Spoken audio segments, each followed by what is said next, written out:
Hey guys, it's Cthulthu here. Here I am at King Black Dragon. I've been wanting to make this video for absolutely ages, but just out of unluckiness and then lack of slaying, I just haven't had a King Black Dragon, or rather a Black Dragon task from Kuradel very recently.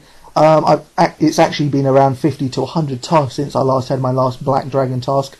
I don't know why I've been so unlucky. In fact, it's been so long that when I was actually planning on making it, we didn't actually have the old wilderness back.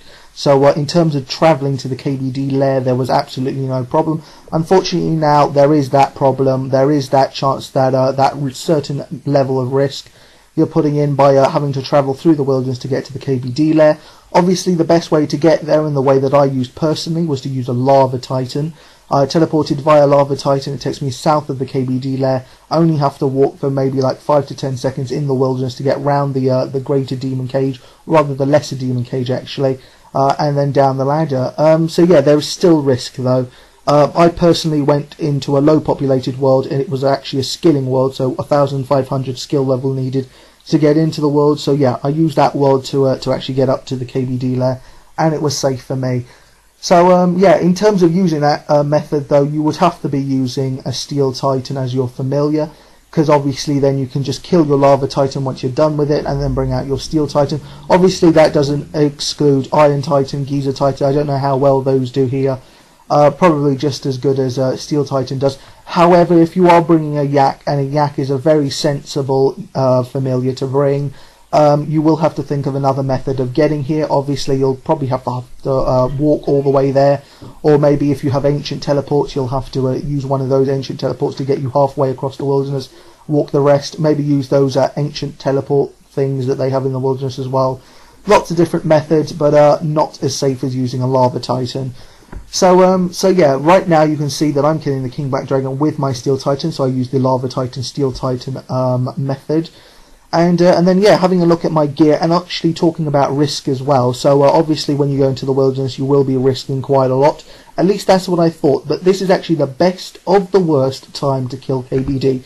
It is the worst time, obviously, because the older wilderness is back, and there is a risk that you may die. But it's the best of the worst because the items kept on death system was rearranged yesterday. The update came out yesterday, and it means that most of the things that I highly value are saved anyway.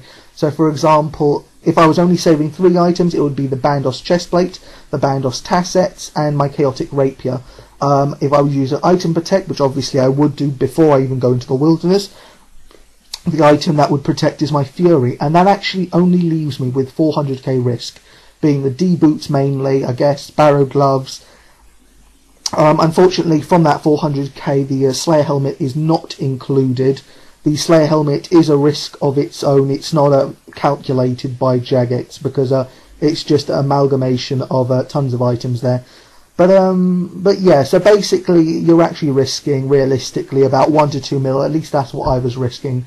So the game said 400k, but I knew I was risking Slayer Helmet as well, which costs about 1 million. But yeah, all in all, it's decent. At least I can keep all the same gear that I would normally wear doing a KBD task, despite the older wilderness being here. The loss is minimal, really. At least it is for me, and hopefully for most of you guys.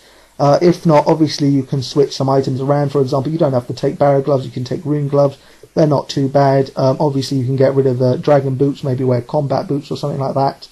And Slayer Helmet is probably your biggest risk, because really you should be slaying the KBD and not just killing it normally.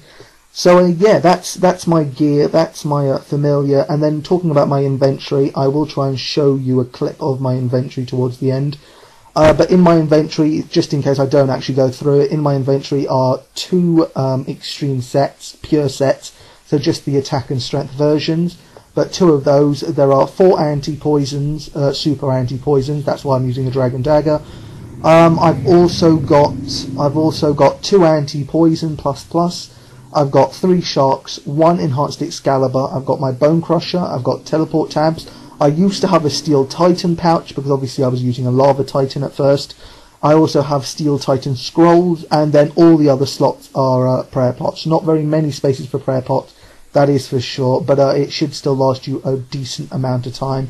I will go through other setups in a second. In fact, I think I've said everything that really needs to be said. Just going through my gear. Yeah, no, actually, let's talk about alternative setups. Now, I realised when I got here that Bandos is not actually the best thing you can take here. The best thing to take is actually Varaks.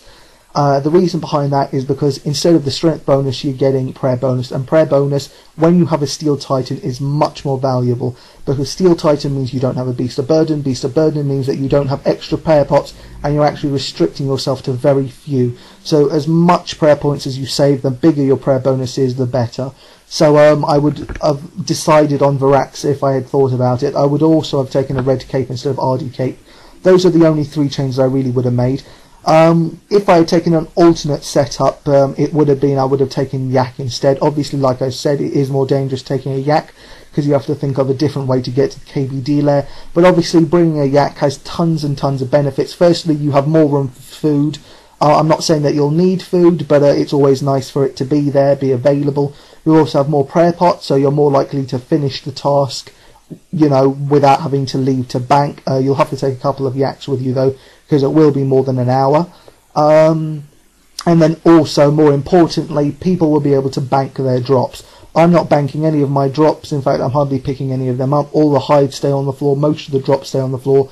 The bones get crushed by the bone crusher. And yeah, so I'm not picking anything up. And that's one obvious advantage a Yak gives you. You get to pick those items up, send them away, and make money off the KBD. But ultimately, all I really want is a Visage or an effigy. Either one would be fine. But yeah, and then if I was bringing a Yak, I would probably then stick with Bandos. But if I'm going to be using Steel Titan, I think it would be best to go with Varaks. Another option is definitely Proselyte. If you have plenty of food with you, which you will need it, because that melee damage the KBD does will do slightly more damage if you're wearing Proselyte. But Proselyte is actually a very good option here as well. Especially seeing as that 3/4 of the damage the KBD does can either be negated. So, for example, the fire attack can be negated by the super anti-fire. But yeah, the other like 75% of the attacks cannot be negated at all. For example, the people used to think they were range and mage attacks, but now it's been shown that they are certainly not mage and range attacks, and therefore Kuradel has no effect. So don't bring Kuradel here, it's just useless. So definitely Proselyte, Varaks, or Bandos. So yeah, that's all I really have to say. I guess the last thing I'd mention is if I was taking a Yak, like I said, it would be food and prayer pots. I'd probably take about 8 sharks, and the rest would be prayer pots. But yeah, really to do as well as I'm doing at KBD, the 4 things that you need Soul Split, that's the most important, you need Turmoil, you need Chaotic Rapier, and you need it to be a Slayer task, and therefore have a full Slayer helmet. Well, you don't even need a full Slayer helmet, you just need a Slayer helmet. But those are the 4 most important things. Everything else, well, if you don't have all of those, then they might not be worth going. Anyway, thanks for watching, guys. Until next time, see you around.